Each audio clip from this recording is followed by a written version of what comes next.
I think we're live. Hey, what's up? I'm bored and I wanted to give you an update around what's going on with the podcast and tell you about how to interview internally, because that's what I'm thinking about on a Thursday night, just how to help people interview. So here I am. Plus, I've never gone live on the desktop version, so this is cool. It's legit. So if you are a podcast listener, hello. I love you.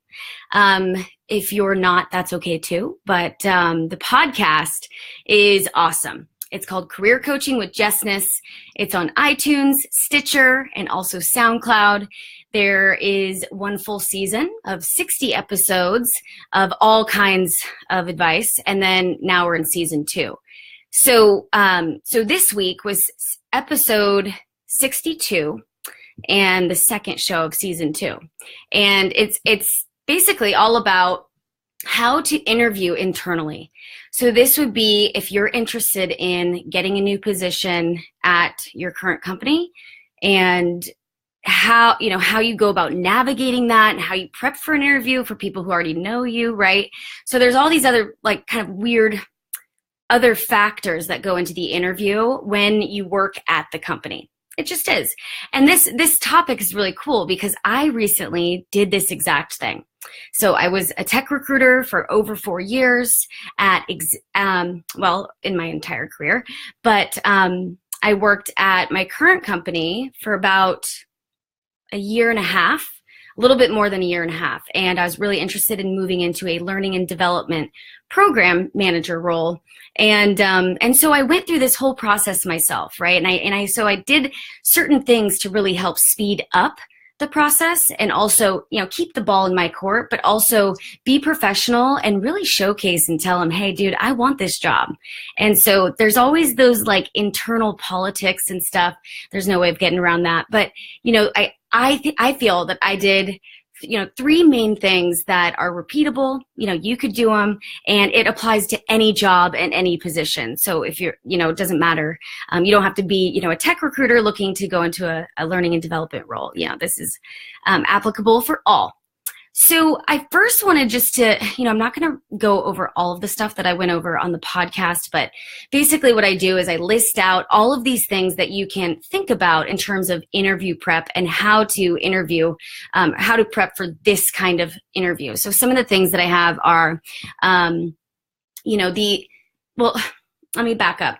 So the one thing that you have above all else, right? The advantage that you have over someone else who doesn't work at the company is that you know what the business goals are, you know what the culture's like, you know the people, right?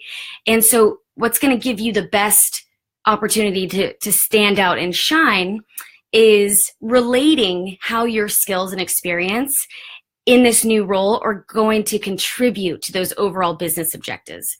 Because every person that's interviewing you is basically considering in their head, how is this person going to make my department more efficient and make me more money?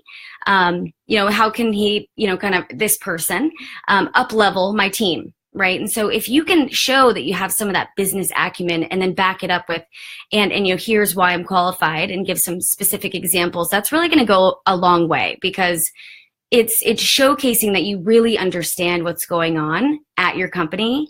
And not everyone can articulate that. So if you kind of look up what the goals are and really research those and have them on the top of your head, I think that would go a long way. So here's some other things that I said. So think about telling them and prepping examples of what your approach has been in terms of how you've tackled different tasks or challenges. But what is your approach? Because if someone knows you, they know the what, the when, the who, right? They might have been there in the meeting. They might have been part of your project team. But what they don't know is all the stuff, all the inner workings, everything that makes you you is the inner stuff that they may or may not know. So explaining to them, hey, here's my approach when I go after a goal, or, those are the things that they're not going to know unless they can read your mind. And thank goodness they can. So you can also talk about your thought process when evaluating, what did I write? Your thought process when evaluating a key area of the business. I think I already said that earlier. Plus, I don't remember writing that. So let's see what else. Think about your current role, so the responsibilities and the tasks that you specifically own, and then brainstorm on how what you do in your current role impacts the business in a positive way. Damn it, I've already said that one too. Got my notes memorized apparently. I'll give you a couple more tips on how to prep or what to think about. You can explain to them, this is a good one. Explain to them how your career goals align with where the company wants to go, grow, and accomplish. There's nothing better than, someone sitting there, you're interviewing them, and they are just like, I want to stay at a company for the rest of my life. Like, I'm looking for my next big career move and I want to stay there. Like, there's something weird about people who are like, oh, I liked that person because they're committed. Like, when you say you're going to do something, it comes across as very confident. And I think it goes a long way. So when you talk about your future plans and you relate it to what they're trying to do with this new position that you're interviewing for, I mean, that's money. All right, let's see what else. This one, like share how you understand the business needs of cross collaboration amongst other departments. So this could be like, hey, I know the support team because I've worked on projects this, and this, and here's why it's important for the person that you're hiring for this new role to have that relationship. Because one of the things that I did, because I interviewed with the senior VP of engineering, our chief marketing officer, our VP of HR, our HR manager, and two of our sales enablement training folks. So it was full on. I was nervous. Like, it was full on.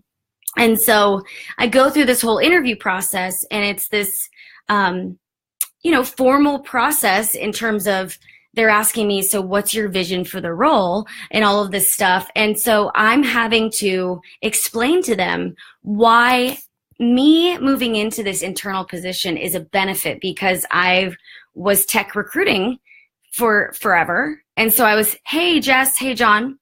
And so I was tech recruiting forever. And when I moved into this, or when I was interviewing for this new position internally, I'm just catching you guys up, is I explained to them, look, I have the relationships with all of the engineers. And that's saying something, because, engineers are a quirky bunch, but I figured them out because I've hired hundreds of them. And so, that was part of my hook, because if I could explain to them, hey, half the work, a year and a half of relationship building is already done. So anything that we have to do in terms of change management or anything like that, it's like, I've already got the relationship part. So you can express a lot of what you bring to the position in these internal interviews, just about, hey, I understand the business, I understand where we're going, and here's how what I can do aligns with that, and here's how it aligns with my personal and professional goals. I mean, you're golden, right? Okay. So there were 3 things that I personally did that really, I think, helped move the process forward and allowed me to just get the position. I mean, so the first thing was I formally expressed my interest.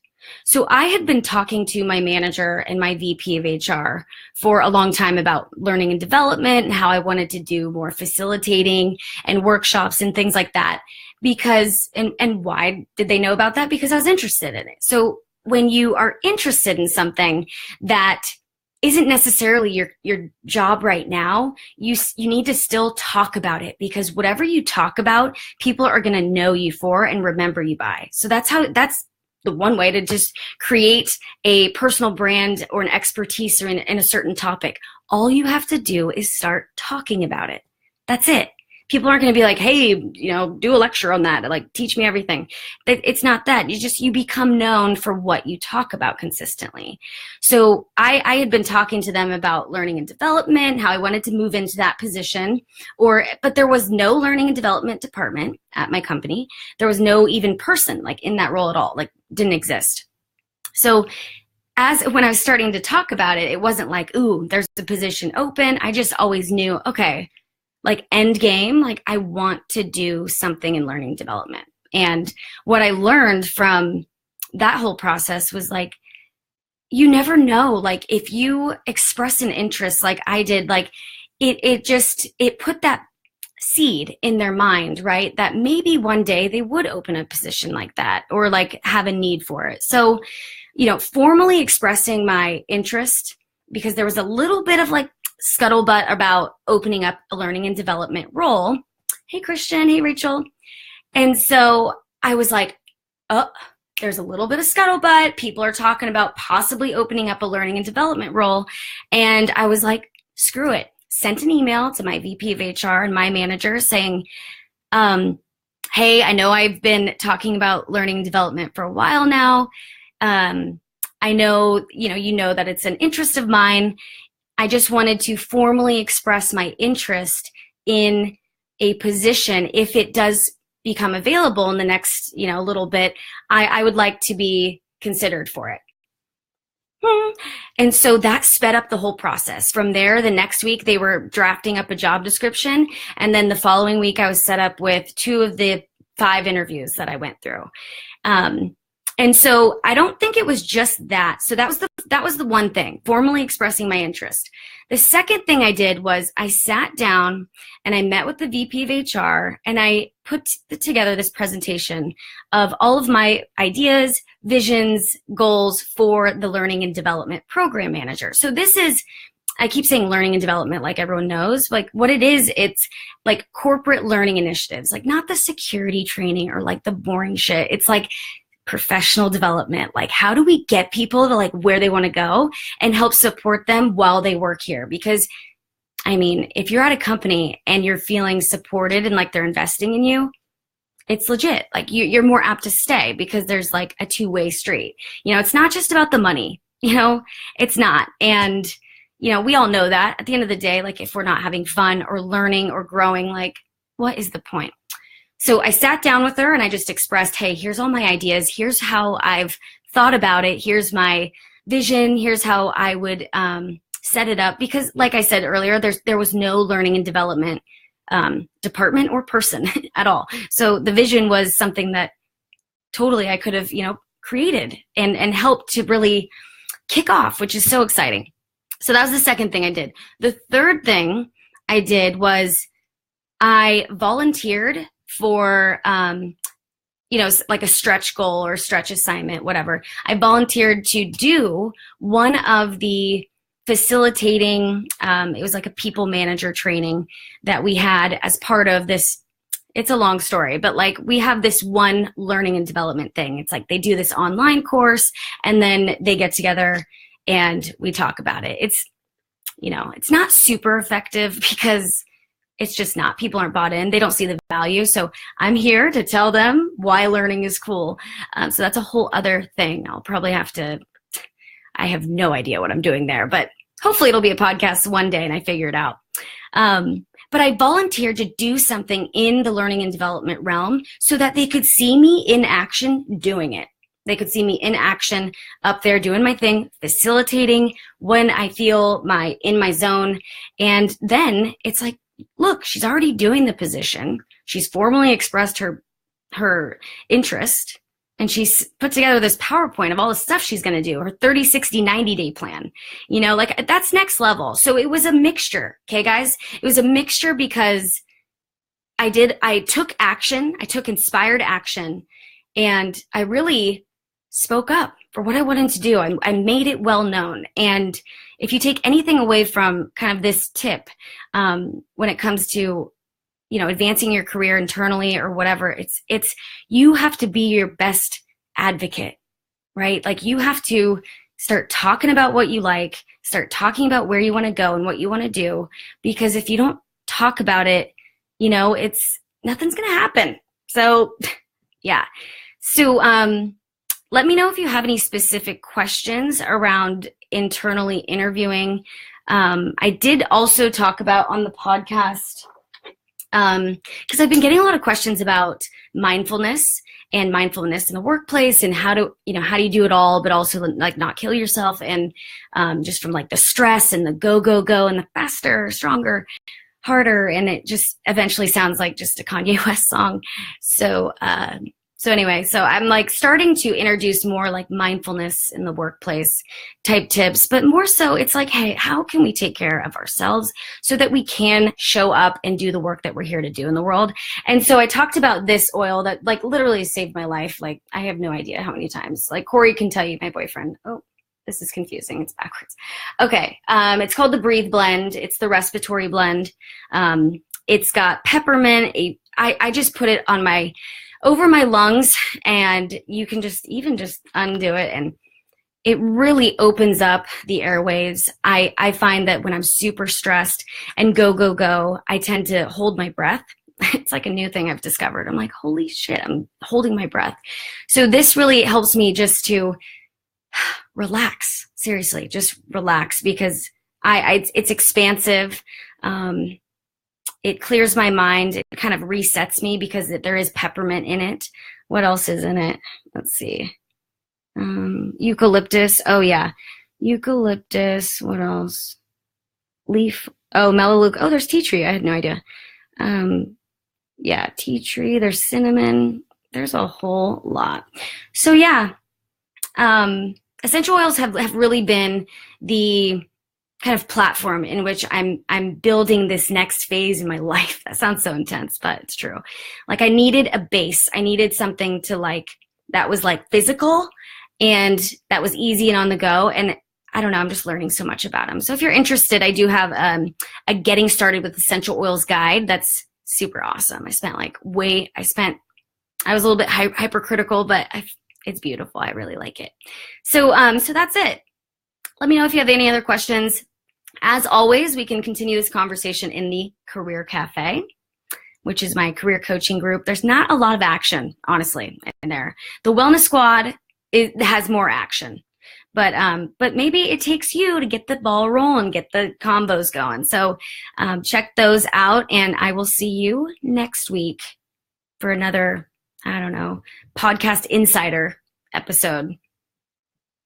For Career Coaching with Cafe. No, that's not it. Career Coaching with Jessness. Cool.